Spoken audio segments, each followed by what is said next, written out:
अब देखिए, हम लोग ये नए रूल्स डिस्कस कर रहे हैं, that is customs import of goods at concessional rate of duty और for specified end use rules 2022।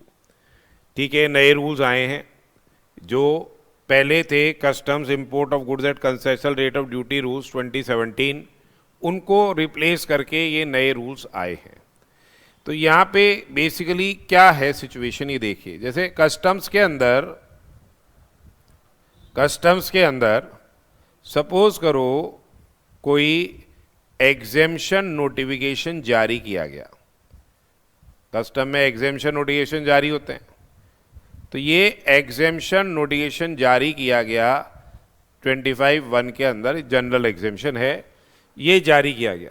ठीक है, अब इसमें क्या है, आप गुड्स को कंसेशनल रेट ऑफ ड्यूटी पे इंपोर्ट कर सकते हो। आप गुड्स को कंसेशनल रेट ऑफ ड्यूटी पे इंपोर्ट कर सकते हो, प्रोवाइडेड आप उन गुड्स का यूज करो स्पेसिफाइड पर्पस के लिए। ठीक है, और एग्जेम्पशन नोटिफिकेशन में ये कंडीशन दे रखी होगी कि आपको क्या है, इन नियमों का आपको फॉलो करना, you are required to comply with these rules. आपको इन नियमों को क्या है, फॉलो करना है। तब फिर आपको क्या है, इन नियमों को क्या करना पड़ेगा, फॉलो करना पड़ेगा। तब आपको इन नियमों को क्या है, फॉलो करना पड़ेगा। तो बेसिकली क्या हो गया, customs import of goods at concessional rate of duty और फॉर से स्पेसिफाइड एंड यूज रूल्स 2022।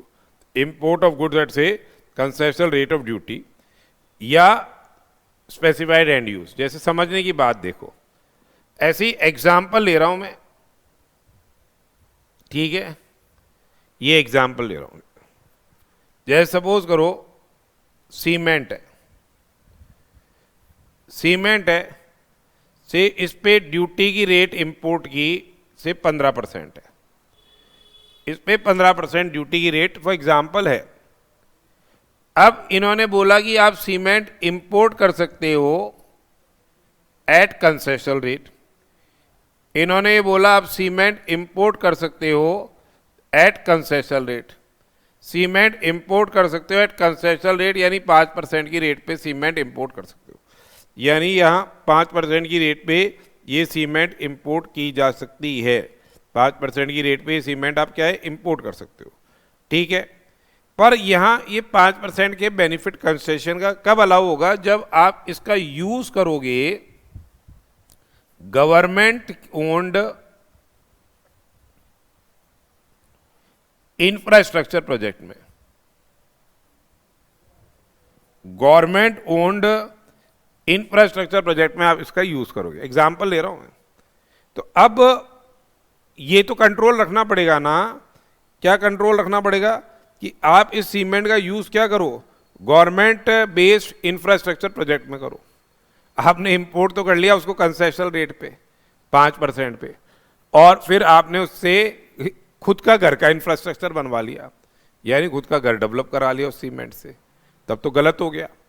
तो इसलिए इन्होंने क्या है, कुछ नियमों में क्या लगा रखें, कंट्रोल्स लगा रखें कि इंपोर्टर वो चीज़ फॉलो करे जिससे कि अगर उसने कोई मिस यूटिलाइजेशन किया तो जो ड्यूटी का बेनिफिट उसने लिया है अलोंग विद इंटरेस्ट उससे क्या है, रिकवर करे और पेनल्टी प्रोविजंस के लिए वो लायबल रहेगा।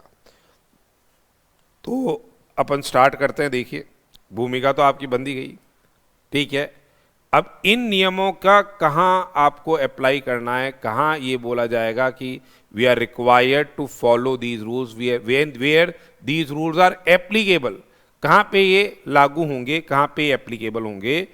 तो देखिए, रूल 2 ये बता रहा है कि these rules shall apply where a notification provides for observance of these rules. अगर किसी एग्जेम्पशन नोटिफिकेशन में अगर किसी एग्जेम्पशन नोटिफिकेशन में ये प्रोवाइड किया गया है, किसी एग्जेम्पशन नोटिफिकेशन में सेक्शन 25(1) के तहत जो एग्जेम्पशन नोटिफिकेशन जारी हुआ या सेक्शन 11 के तहत कोई नोटिफिकेशन जारी हुआ, उसमें ये बोला गया कि आपको इन नियमों को फॉलो करना पड़ेगा, तब आपको इन नियमों को फॉलो करना पड़ेगा, then you are required to follow these rules. या फिर क्या है, an importer intends to avail the benefit of any notification, importer intends to avail the benefit of any notification and such benefit is dependent upon the use of the imported goods being covered by that notification। यानी importer wants to avail क्या, the benefit of any notification and such benefit जो है dependent है upon the use of imported goods covered by that notification for manufacture of any commodity या provision of any output service or for being put to specified end use। ठीक है, तब यहां पे इन नियमों को फॉलो करना पड़ेगा। अगर नोटिफिकेशन में ये दे रखा है कि आपको क्या है, इन नियमों को फॉलो करना है to avail the benefit of concession, तो फिर आपको क्या है, इन नियमों को क्या है, फॉलो करना पड़ेगा। अब नियम 3 जो है, नियम 3 डेफिनेशन से रिलेटेड है। नियम 3 डेफिनेशन है। तो जो डेफिनेशन हैं, पहली बात, एक्ट का मतलब क्या है, बट नेचुरल है, हम पढ़ के आ रहे हैं, कस्टम्स एक्ट पढ़ रहे हैं, तो इन नियमों के लिए एक्ट का मतलब क्या रहेगा, कस्टम्स एक्ट 1962 रहेगा। दूसरी बात है, कैपिटल गुड्स क्या है।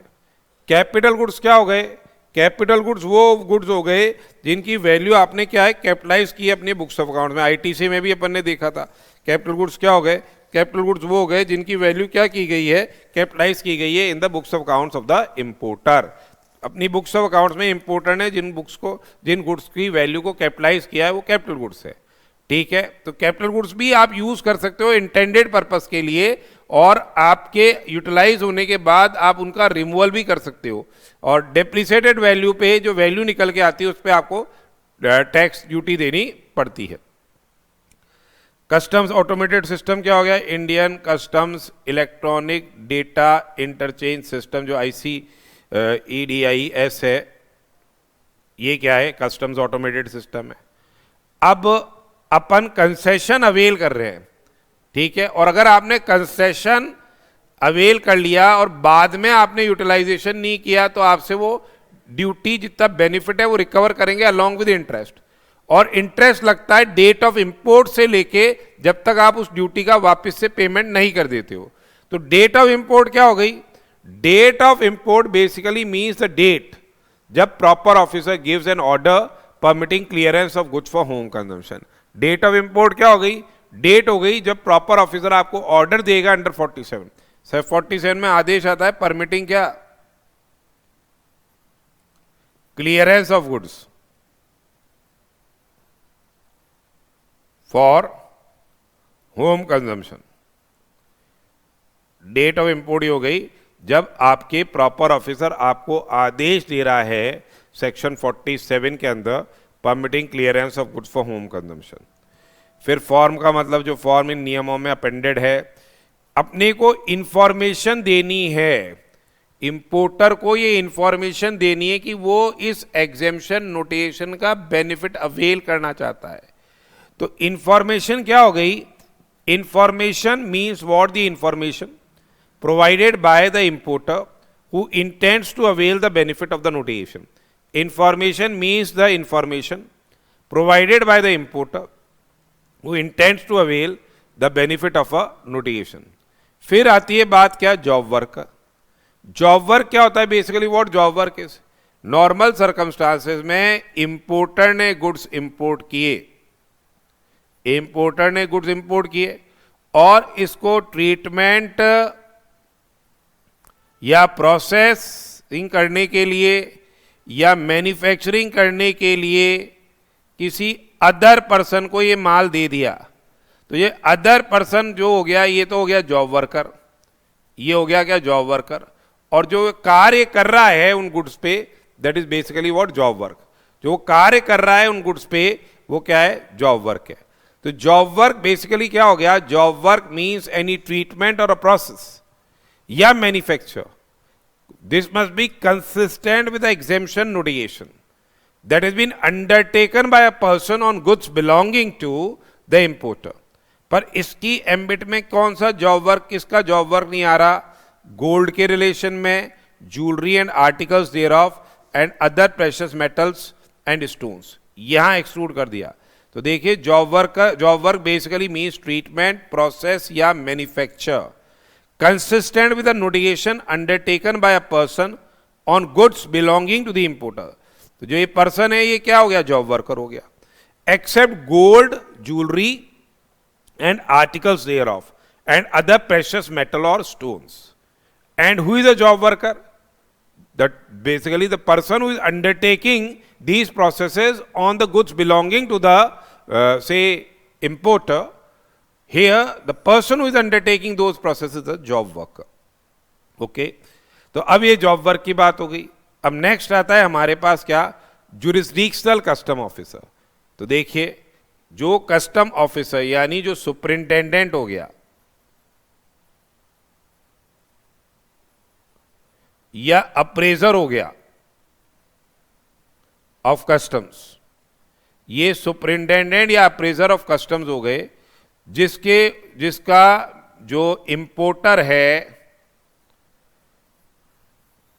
ठीक है, जहां पे ये एक्टिविटी कैरी आउट की जाएगी, मैन्युफैक्चरिंग या फॉर रेंडरिंग आउटपुट सर्विस, ये गुड्स इंपोर्ट किए गए हैं, उनका जो जुरिस्डिक्शनल ऑफिसर है वो हो गया जुरिस्डिक्शनल कस्टम ऑफिसर. या फिर अदर केसेस के अंदर जो आईसी कोड के अंदर, इंपोर्ट एक्सपोर्ट कोड के अंदर जो आपने अपना प्राइमरी एड्रेस प्रोवाइड किया है, ठीक है, उस एड्रेस के जो ऑफिसर्स हो गए वो क्या हो जाएंगे? वो क्या कहलाए जाएंगे? जुरिस्डिक्शनल कस्टम ऑफिसर कहलाए जाएंगे. तो देख लीजिए jurisdictional custom officer means an officer of customs. Jurisdictional custom officer means an officer of customs of a rank equivalent to the rank of superintendent or appraiser.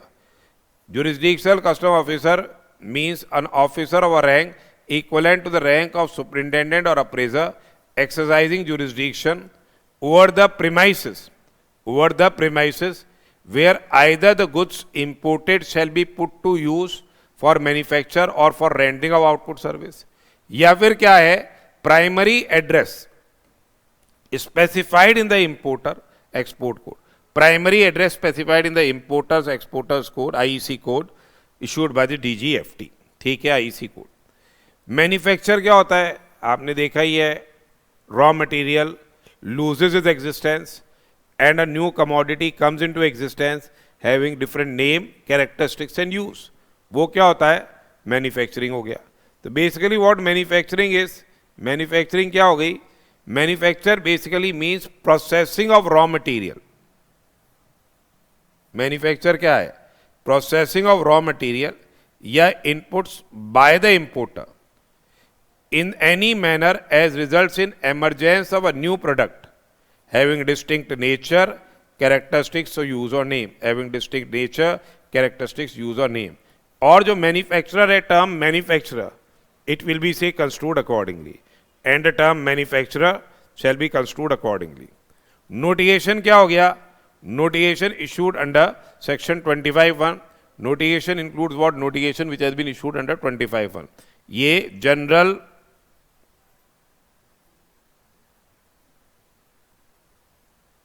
exemption notification है, ये general exemption notification है. And section 11 of the act. Section 11 में आपके भी central government है the power to prohibit import और export of goods, उसके अंदर भी अधिसूचना जारी की जा सकती है. That is basically the notification. Output service क्या है? जो भी अपन ने इनपुट या इनपुट सर्विसेज ली हैं और इनपुट लिया है और उससे आप जो सर्विसेज सप्लाई कर रहे हो वो बेसिकली आउटपुट सर्विस है, पर इसमें आफ्टर सेल सर्विसेज नहीं आ रही हैं. तो यहाँ पे देखिए output service basically means any service excluding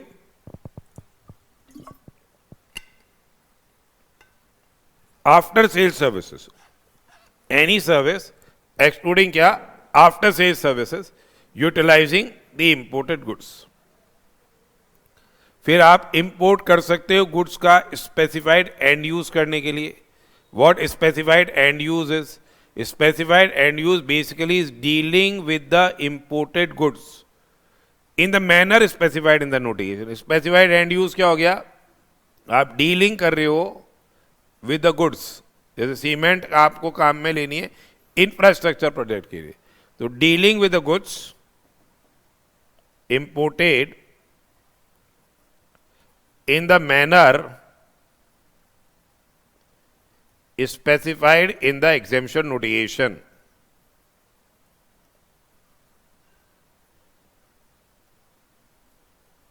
ठीक है,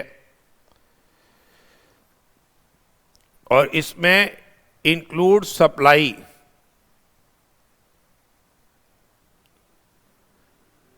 to the intended purpose, to the intended person, sorry purpose नहीं, इंटेंडेड पर्सन। ये माल को सप्लाई करना इंटेंडेड पर्सन को, इसको हम बोलते हैं एंड यूज रेसिपिएंट। इसको हम क्या बोलते हैं? And use recipient. So specified end use basically means what? Dealing with the goods imported in manner specified in the notification and includes क्या? Supply to intended person and the term end use recipient it shall be construed accordingly. अब देखिए rule 4 क्या है। अब ये procedural compliances के बारे में आ गया कि आपको अगर इंटेंडेड मतलब गुड्स का इंपोर्ट करना है कंसेशनल रेट पे, तो क्या प्रोसीजरल कंप्लायंसेस इंपोर्टर को फॉलो करनी पड़ेगी, फिर वो अलाउ करेंगे आपको बेनिफिट ऑफ कंसेशन। तो एक तो क्या है, वन टाइम इंटीमेशन आपको देनी है या वन टाइम इंफॉर्मेशन आप बोल दो on common portal, customs portal पे ये आपको क्या है इंफॉर्मेशन देनी है कि भाई क्या इंफॉर्मेशन देनी है उस गुड्स के रिलेशन में जो आप इंपोर्ट करोगे, कितनी क्वांटिटी आप इंपोर्ट करना चाहते हो, क्या आपका स्पेसिफाइड एंड यूज है, किस पर्पस के लिए आप ये इंपोर्ट करना चाहते हो। जॉब वर्क पे भेजोगे तो जॉब वर्क की डिटेल्स, यूनिट ट्रांसफर करोगे तो उसकी डिटेल्स, ये सब आपको क्या है इंफॉर्मेशन देनी पड़ेगी। ठीक है, और जब ये इंफॉर्मेशन दोगे तो फिर एक इंपोर्ट आइडेंटिफिकेशन नंबर जनरेट होगा। ये इंपोर्ट आइडेंटिफिकेशन नंबर आपको क्या है मेंशन करना पड़ेगा, किसमें? अपनी बिल ऑफ एंट्री के अंदर। और एक क्या है कंटिन्यूटी बॉन्ड आपको भरना पड़ेगा कि भाई हम इस माल का इस्तेमाल इंटेंडेड पर्पस के लिए करेंगे, बॉन्ड में लिखना पड़ेगा। और ये बॉन्ड का और ये IIN का नंबर में बिल ऑफ एंट्री के अंदर आपको मेंशन करना पड़ेगा। फिर वो आपको अलाउ करेंगे कि हाँ भैया आप अब आप क्या है गुड्स क्या है एट कंसेशनल रेट इंपोर्ट कर सकते हो। तो लॉजिकली कंट्रोल तो होना पड़ेगा ना, अगर आपने इंटेंडेड पर्पस के लिए काम में नहीं लिया तो वो बॉन्ड से आपकी क्या करेंगे? रिकवरी करेंगे। तो देखिए the importer shell provide one time prior information. The importer shall provide one-time prior information on the common portal. Importer shall provide one-time prior information on common portal in form IGCR 1 containing the following particulars. The importer shall provide क्या? One-time prior information on the common portal in form IGCR 1। ठीक है, किस form में देनी है? IGCR 1 में देनी। क्या इंफॉर्मेशन देनी पड़ेगी? नेमली मतलब ये एग्जॉस्टिव लिस्ट है, वैसे ही काफ़ी बड़ी है, तो ये बोल रहा है कि आपको बताना पड़ेगा name and address of the importer and his job worker. Name and address of the importer, name and address of the job worker, अगर जॉब वर्क पे ये माल बेच रहे हो। द गुड्स प्रोड्यूस्ड और प्रोसेस अंडरटेकन, क्या आपके गुड्स प्रोड्यूस कर रहे हो, क्या प्रोसेस आप अंडरटेक कर रहे हो at manufacturing facility of the importer or is job worker if any or both. तो what goods are produced, what process is undertaken at the manufacturing facility of the importer या और job worker if any. ठीक है, अब आएगी बात क्या, nature and description of the goods which are imported. क्या गुड्स आप इंपोर्ट कर रहे हो which will be used in manufacture of the goods, जो कि काम में आएंगे, क्या जो मैन्युफैक्चरिंग एक्टिविटी में काम में आएंगे, at the premises of the importer or the premises of the job worker, that is the nature and description of the goods imported. कौन सा एग्जेम्पशन नोटिएशन का बेनिफिट आप लेना चाह रहे हो, उसके पर्टिकुलर्स इस इंफॉर्मेशन में जाएगी। Particulars of the notification applicable on such import. फिर है nature of output service rendered utilized in the imported goods. इंपोर्ट किए हुए गुड्स हैं तो उन गुड्स से आप कौन सी आउटपुट सर्विस आप देना चाह रहे हैं वो भी बताना पड़ेगा। Particulars of the premises intended to be used in case of unit transfer. जैसे जॉब वर्कर है वैसे ही आप यूनिट ट्रांसफर कर सकते हो, तो किस प्रीमाइसेस में आप यूनिट ट्रांसफर करोगे जहां ये गुड्स का यूज होगा। फिर अगर कोई एंड यूज बेस्ड रेसिपिएंट है तो details of end use recipient in case the goods are imported or supplied for specified end use.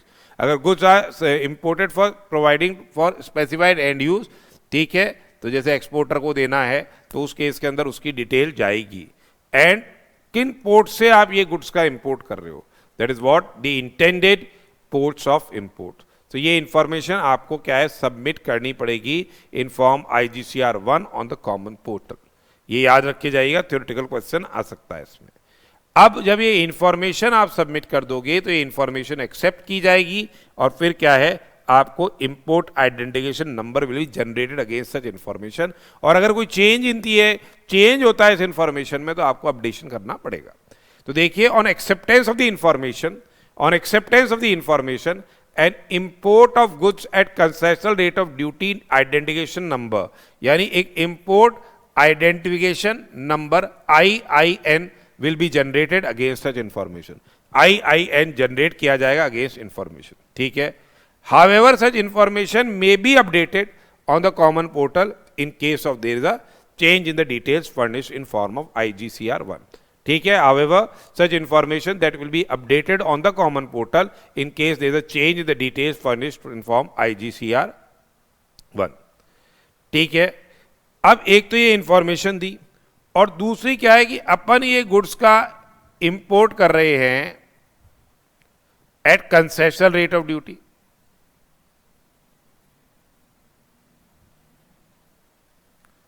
अपन ये गुड्स का इंपोर्ट कर रहे हैं at concessional rate of duty. तो बट नेचुरल है, आपको क्या है, एक बॉन्ड भरना पड़ेगा। आपको क्या है, बॉन्ड भरना पड़ेगा। अब जैसे सपोज कीजिए आपने ये कंटिन्यूटी बॉन्ड रहेगा। सपोज कीजिए आपने 20 लाख रुपए का माल इंपोर्ट किया है, वैसे लगती थी 20% ड्यूटी और आपने दिए 5%, या हो सकता है आपने पर दिए नील रेट से, तो आपको ये 4 लाख रुपए जो है बॉन्ड में डेबिट हो जाएंगे। ये बॉन्ड में डेबिट हो जाएंगे कि ये तक कंसेशन आपने लिया हुआ, ये डेबिट हो गए। और जब आप इसका इंटेंडेड यूज कर लोगे और इंफॉर्मेशन दे दोगे कि भाई मेरा इंटेंडेड यूज पूरा हो गया है, तो फिर आपको इसका क्या मिल जाएगा, रिक्रेडिट मिल जाएगा इन बॉन्ड। बॉन्ड में क्या लिख रहे हैं अपन कि अगर हमने इन गुड्स का इस्तेमाल सही से नहीं किया, जिस पर्पस के लिए अपन ने इंपोर्ट किया था उसके लिए नहीं किया, तो जितना भी बेनिफिट ऑफ कंसेशन है along with interest at rate of 15% per annum आपसे क्या होगा, रिकवर किया जाएगा। That is what the importer who intends to avail the benefit of the notification shall submit a continuity bond. वो क्या है, bond भरेगा विद सच श्योरिटी और security as deemed appropriate, with such surety or security as deemed appropriate by the AC or DC having jurisdiction over the premises where the goods imported goods shall be put to use for manufacture of goods or say rendering of the output service or being put to use for specified end use। क्या दे रहा है वो bond में, jurisdiction AC और DC के समक्ष जो वो बॉन्ड भर रहा है उसमें अंडरटेकिंग दे रहा है कि इन case of a notification that provides for duty exemption वाले नोटिफिकेशन में बोल रहा है कि अगर उसने ये गुड्स इंटेंडेड पर्पस के लिए यूज नहीं किए तो जितना भी बेनिफिट है उसने कंसेशन लिया है along with interest at rate of 15% per annum उससे रिकवर होगा। तो in case of a notification that provides duty exemption the amount equal to the difference the amount equal to the difference between the duty leviable on inputs but for the exemption and that already paid if any at a time of import along with interest at rate of 15% per annum for the period starting from the date of import of goods on which the benefit of exemption was availed and ending with the date of actual payment of the entire amount of the difference of duty that he shall say pay. तो but natural है जितना भी उसने क्या है benefit of concession avail किया है along with interest at rate of 15% per annum. Interest कब से लगेगा? जब से डेट ऑफ इंपोर्ट से, जब अपने गुड्स क्लियर कराए थे. कब तक लगेगा? लॉजिकली सोचो, जब अपने गुड्स क्लियर कराए थे कंसेशनल रेट पे तब से लगेगा जब तक आप ये ड्यूटी का जो बेनिफिट है जो आपने लिया था वो वापस से रीपे नहीं कर देते हो. और जहां ये एंड यूज बेस्ड एग्जेम्पशन नहीं है, अदर मतलब ड्यूटी कंसेशन बेनिफिट नहीं है, तो वहां पे ये बोलना पड़ेगा अपने को, क्या बॉन्ड में लिख के देना पड़ेगा कि हम ये जितना भी अमाउंट इन्वॉल्व है assessable value of imported goods वो आपको वापस देंगे. In all cases where notification is other than one providing exemption benefit. जब notification other than end use based exemption है, यानी notification is other then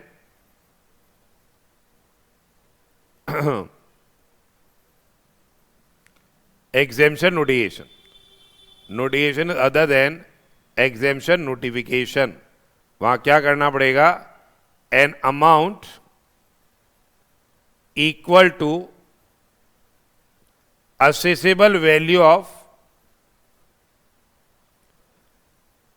imported goods का हम पेमेंट करेंगे, ये बॉन्ड में लिखना पड़ेगा. ठीक है, हमको ये लिखना पड़ेगा. अब जब आप बॉन्ड ये भर दोगे तो फिर क्या प्रोसीजर फॉलो होगा? जब आप ये बॉन्ड भर दोगे तो फिर क्या ये प्रोसीजर फॉलो होगा? ये देखिए. What is rule 5? Rule 5 is what? Basically the procedure to be followed on execution of bond. तो जब आप बिल ऑफ एंट्री दोगे, बिल ऑफ एंट्री क्या होती है? Bill of entry is a basic document for clearance of imported goods. Bill of entry के अंदर आप एक तो इंपोर्ट जो आपका आइडेंटिफिकेशन नंबर है और बॉन्ड की डिटेल इसमें दोगे. ठीक है, और जब ये डिटेल मिल जाएगी तो जो एसी और डीसी ऑफ कस्टम्स है वो अलाउ करेगा इंपोर्ट ऑफ गुड्स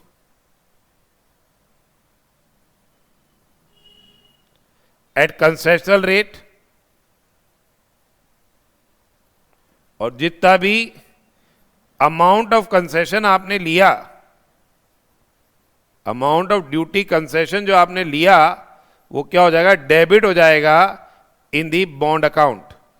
ठीक है, बॉन्ड अकाउंट में ये अमाउंट क्या हो जाएगा? डेबिट हो जाएगा. जब यूज करके आप उसको जैसा भी स्पेसिफिक पर्पस उसके लिए यूज कर लोगे तो वापस से आपको क्या मिल जाएगा? रिक्रेडिट मिल जाएगा. तो देखिए, the importer who intends to avail the benefit of notification, the importer who intends to avail the benefit of notification shall be required to mention the IIN and the continuity bond number and details while filing the bill of entry. ठीक है, ये importer को क्या है? IIN and continuity bond number और details क्या करनी पड़ेगी? जो बिल ऑफ एंट्री वो क्लियरेंस ऑफ इंपोर्टेड गुड्स में भेज रहा है तो उसमें ये मेंशन करना पड़ेगा. तभी तो उनकी डिपार्टमेंट वालों की नॉलेज में ये आएगा जो पोर्ट पे बैठे हुए हैं कि हाँ भाई ये गुड्स का इंपोर्ट किया गया है at concessional rate of duty. Then the AC और डीसी, द एसी और DC at the custom station they will allow the benefit of the notification to the importer. फिर एसी और डीसी जो बैठा हुआ है कस्टम स्टेशन पे, they will allow the benefit of the notification to the importer. और देखिए आगे, where a bill of entry is cleared for home consumption, where a bill of entry is cleared for home consumption. ठीक है, the bond submitted by the importer gets debited automatically in the customs automated system and details shall be made available electronically to the jurisdictional custom officer. यानी अब उसका कोई physical role नहीं है यहाँ पे. जब आपने बिल ऑफ एंट्री प्रेजेंट करी, ठीक है, for clearance of goods for home consumption, तो कस्टम ऑटोमेटेड सिस्टम में bond amount equal to the benefit of concession क्या है? डेबिट कर दिया जाएगा. और इसकी इंफॉर्मेशन क्या है? इलेक्ट्रॉनिकली कस्टम ऑफिसर के पास भी पहुंच जाएगी. फिर आता है नियम 6। नियम 6 रूल 6 क्या है, क्या इंपोर्टर को रिकॉर्ड्स मेंटेन करने पड़ेंगे और क्या रिटर्न उसको एक तरह से क्या है सबमिट करना है। तो एक मंथली रिटर्न सबमिट करना है यूज का, कब तक करना है, by 10th of the next month. But natural है। अब क्या रिकॉर्ड्स मेंटेन करने पड़ेंगे, गुड्स माल जो आपने इंपोर्ट किया उसी के रिलेशन में होगा। तो देखिए, the importer shall maintain an account, the importer shall maintain an account so as to clearly indicate, क्या इंडिकेट कर रहा है, importer shall maintain an account so as to clearly indicate what, the quantity and value of goods imported, the quantity and value of goods imported. ठीक है, क्या quantity and value of goods import हुई है, क्या quantity and date of receipt of goods, quantity and date of receipt of goods imported in the relevant premises. ठीक है, अगर कम माल आया है तो तुरंत आपको इंफॉर्मेशन देनी पड़ेगी। Quantity of such goods consumed including quantity used domestically for manufacture, quantity exported if any to fulfil the intended purpose and quantity of goods sent to end use recipient. मतलब सीधी सी बात है, 1000 किलो ये माल आया तो इससे ये माल जो बनाया है आपने, इतना ये माल मेरा बन गया, से 20 किलो स्क्रैप रह गया या मैंने ये स्पेसिफाइड एंड यूज वाले को भेज दिया, ये पूरी डिटेल आपको रखनी पड़ेगी। ठीक है, अगर आपने कोई गुड्स जॉब वर्कर के पास भेजे हैं तो quantity of goods which is से sent for job work and nature of job work which has been से carried out, quantity of goods sent for job work and nature of job work carried out. फिर वापस से आ गया quantity of goods received after job work, quantity of goods received after job work, कितना ये माल job worker के यहाँ भेजा, क्या nature of job work carry out हुआ, क्या क्वांटिटी ऑफ गुड्स रिसीव हुआ है आफ्टर जॉब वर्क। फिर है क्वांटिटी ऑफ गुड्स री एक्सपोर्टेड, अगर सपोज कीजिए सरप्लस माल आ गया आपके पास कंसेशनल रेट का तो आप री एक्सपोर्ट कर सकते हो। डिफेक्टिव और डैमेज भी आ गया, डिफेक्टिव और डैमेज भी आ गया तो भी आप क्या है उसको री एक्सपोर्ट कर सकते हो। कितना क्वांटिटी ऑफ गुड्स री एक्सपोर्ट किया गया है, कितना क्वांटिटी ऑफ गुड्स क्या है री एक्सपोर्ट किया गया है, एंड क्वांटिटी जो रिमेनिंग स्टॉक है, बिल ऑफ एंट्री वाइज ये क्वांटिटेटिव रिकॉर्ड्स आपको मेंटेन करने हैं। और साथ में अगर एसी और डीसी जुरिस्डिक्शनल एसी और डीसी चाहे तो उसको ये प्रोड्यूस करने पड़ेंगे। And shall produce a said account as and when required by से एसी और DC having jurisdiction over the premises where the goods are imported, they are put to use for manufacturing of the goods or rendering of the output service. This is, ये भी ध्यान में रखिएगा कि अगर कोई आपके पास शॉर्ट लैंडिंग हुई है, शॉर्ट लैंडिंग है या नॉन रिसिप्ट है तो आपको इसको इमीडिएटली इन्फॉर्म करना है। ये सब कॉमन पोर्टल पे होएगा। हावेवर इन केस ऑफ से नॉन रिसिप्ट या short receipt, however in case of non receipt या short receipt of goods imported in the relevant premises, the importer shall intimate such non receipt या short receipt immediately on the common portal. तो ये आपको immediately on common portal आपको ये information देनी है। ठीक है, ये सबमिशन है मंथली स्टेटमेंट का, सबमिशन ऑफ मंथली स्टेटमेंट, यानी importer shall submit a monthly statement. Monthly statement देगा कॉमन पोर्टल पे इन फॉर्म IGCR 3, कब तक देना है, by 10th of the succeeding month, 10th of the succeeding month तक ये आपको क्या है मंथली स्टेटमेंट देना है। However the importer may submit the details of goods consumed in form IGCR 3A at any point of time for immediate recredit of the bond which shall become a part of monthly statement of the subsequent month। immediately भी आप ये information दे सकते हो कि ये goods consume हुए जिससे आपको रिक्रेडिट मिल जाए बॉन्ड में, आगे माल आप अगर इंपोर्ट करना चाह रहे हो तो रनिंग बॉन्ड चल रहा है इसलिए, ठीक है। अब देखिए, अपन चाहें, इंपोर्टर चाहे तो ये गुड्स को किसके पास भिजवा सकता है, जॉब वर्कर के पास भिजवा सकता है। तो रिमूवल होगा under cover of invoice, removal होगा under cover of invoice, or e way bill की अगर रिक्वायरमेंट है तो ई वे बिल भी आपको बनाना पड़ेगा। E way bill CGST act law के तहत ई वे बिल बनाना पड़ेगा, ठीक है।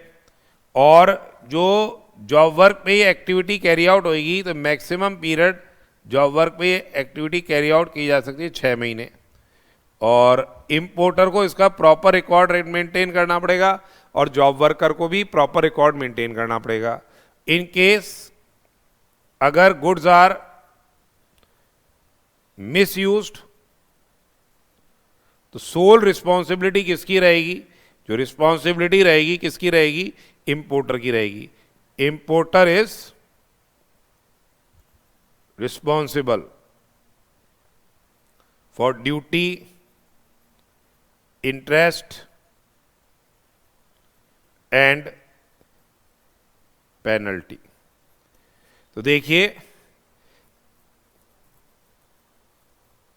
The importer shall maintain a record of goods sent for job work, और जो ये मंथली रिटर्न फर्निश कर रहा है उसमें डिटेल जाएगी जाएगी। तो importer shall maintain proper record of goods, देखा था अपन ने, sent for job work during the month, and he will mention the same is monthly statement. जो इंपोर्टर है वो गुड्स का रिमूवल करेगा under cover of invoice and e way bill, mentioning therein the description and quantity of goods. Logical है, removal होगा under cover of invoice and उसमें mention होगा e way bill में कि क्या डिस्क्रिप्शन है, क्या क्वांटिटी है। Maximum duration of job work, ये एमसीक्यूज के रिलेशन में आ सकता है कि maximum period for which the goods can be sent to the job worker shall be 6 months, ये 6 महीने होंगे maximum period from the date of invoice or से e way bill. Date of invoice or e way bill से कितने time में job work की activity क्या है, कैरी आउट हो जानी चाहिए, 6 महीने के अंदर क्या है ये जॉब वर्क की एक्टिविटी क्या है, कैरी आउट हो जानी चाहिए, ठीक है। अब देखिए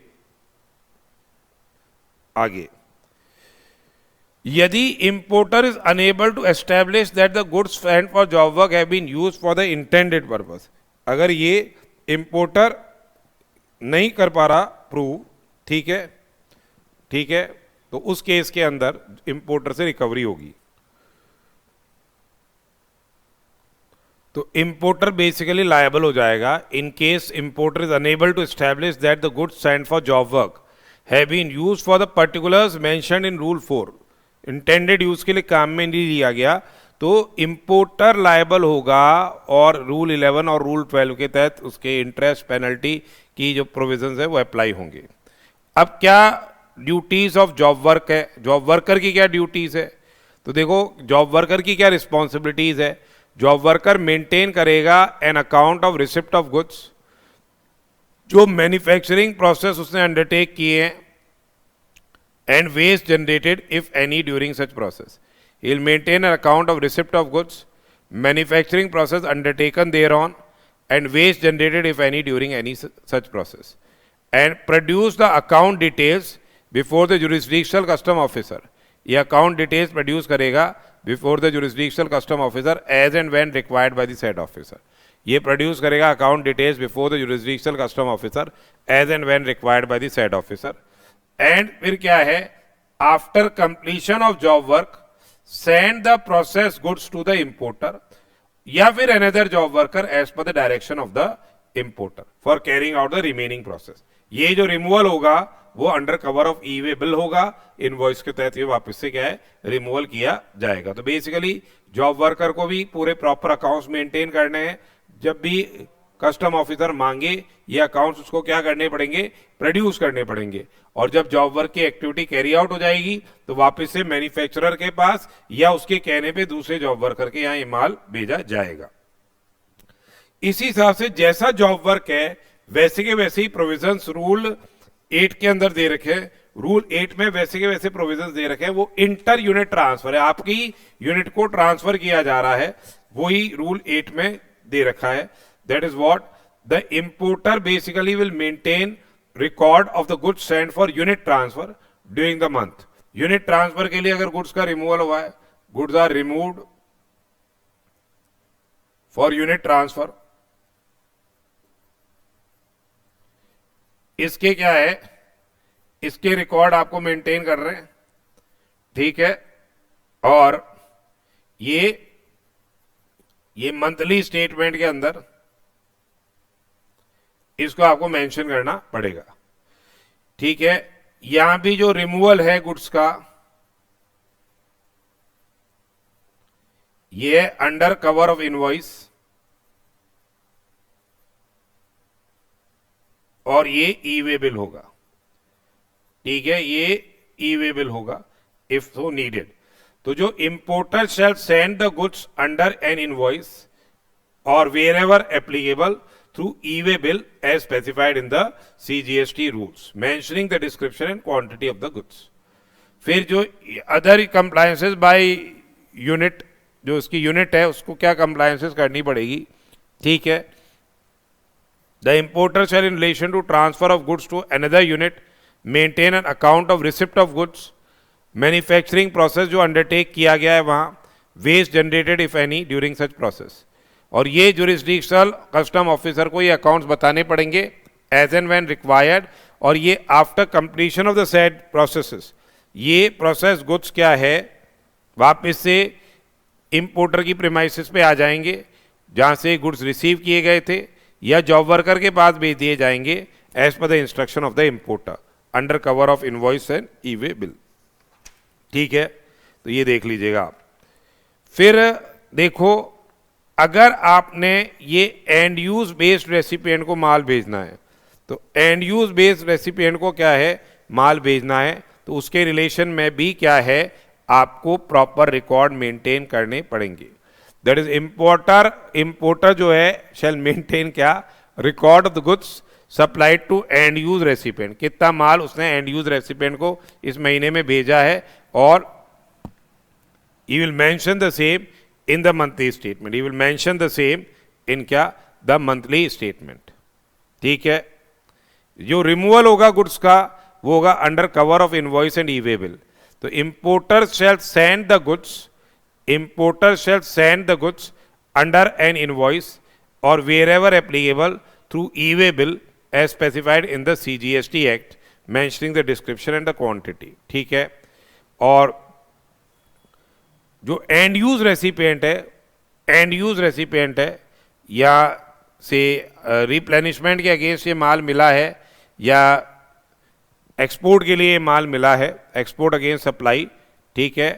तो एंड यूज रेसिपिएंट क्या करेगा, वो भी मेंटेन करेगा an account of receipt of goods. क्या मैन्युफैक्चरिंग प्रोसेस उसने अंडरटेक किया है, वेस्ट जनरेटेड, ये कस्टम ऑफिसर के समक्ष ये अकाउंट्स प्रोड्यूस करेगा and produce the relevant details to the importer for fulfilment of the benefit of the notification. He will produce the relevant details to the importer for the benefit of the notification, ठीक है.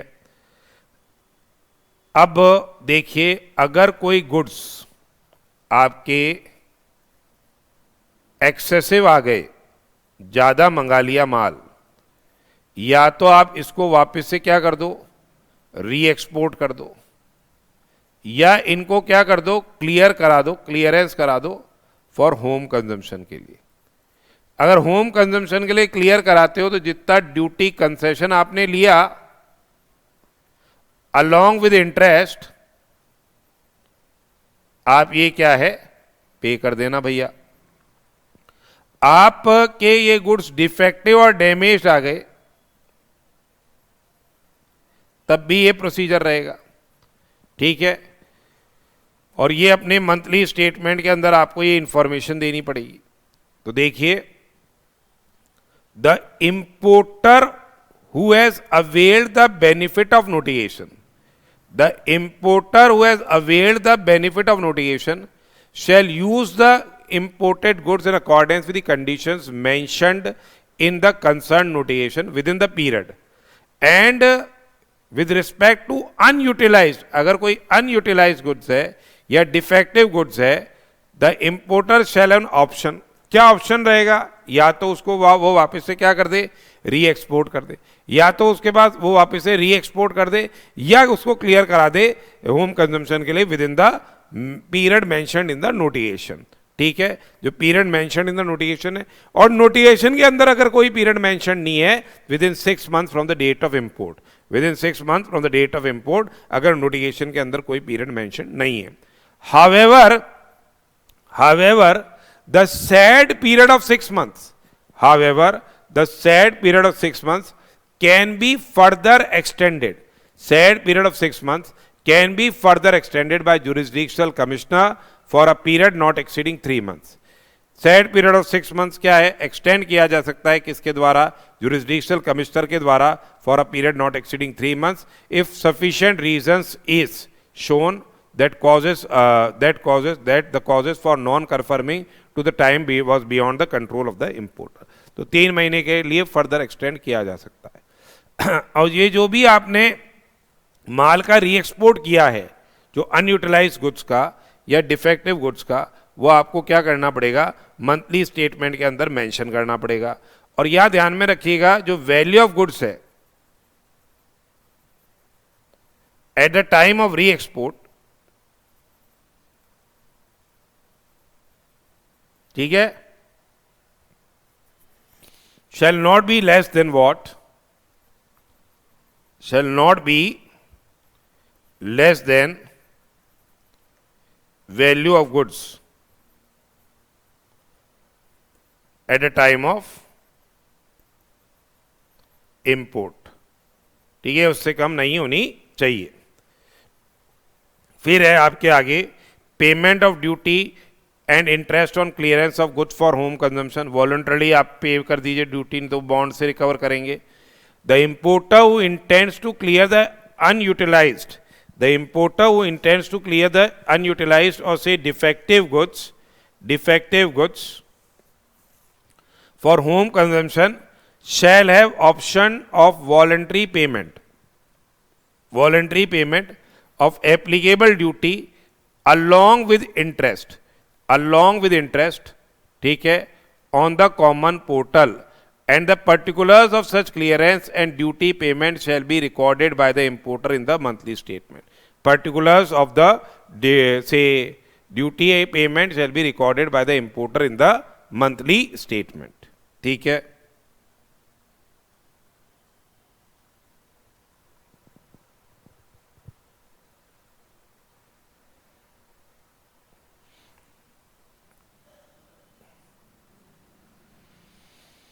अब देखिए clearance of used capital goods, clearance of से used capital goods, clearance of used capital goods, ये बहुत ही important, it is very very important.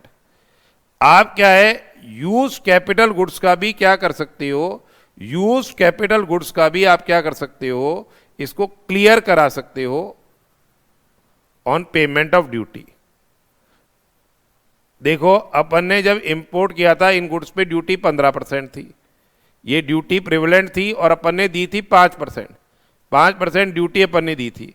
तो concession कितना लिया था, 10% का लिया था, तो ये 10% की ड्यूटी आपको देनी पड़ेगी।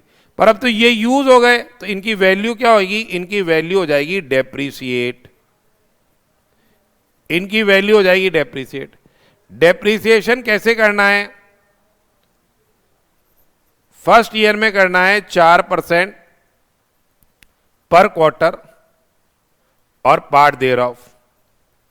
ये काउंटिंग कैसे होगी, फ्रॉम डेट ऑफ यूज से होगी, पर क्वार्टर और पार्ट देयर ऑफ की फ्रॉम डेट ऑफ यूज से होगी, कब तक, अप टू से डेट ऑफ क्लियरेंस। ठीक है, यानी पार्ट देयर ऑफ होते ही क्या है, एक पूरा क्वार्टर काउंट कर लिया जाएगा। तो पहले साल में 4% पर क्वार्टर और पार्ट देयर ऑफ, यानी अगर सपोज करो 3 महीने एंड 15 दिन आपने यूज किया इसको, तो आपको 8% का रिडक्शन हो गया। ठीक है, 8% का एक तरह से क्या हो गया, रिडक्शन हो गया। ठीक है, यानी अगर सपोज करो 25 लाख रुपए की वैल्यू ऑफ कैपिटल गुड्स थे तो 8% यानी 2 लाख रुपए रिड्यूस हो गए और बची 23 लाख रुपए पे आपको क्या है ड्यूटी का पेमेंट करना पड़ेगा, जितना भी बेनिफिट आपने कंसेशन लिया था रेट में। तो देखिए पहले साल में 4% है, फिर दूसरे साल में 3% है, तीसरे साल में 3% है, चौथे और पांचवें साल में 2.5% है और पांचवें साल के अंदर क्या है मतलब उसके बाद 2% है एवरी क्वार्टर।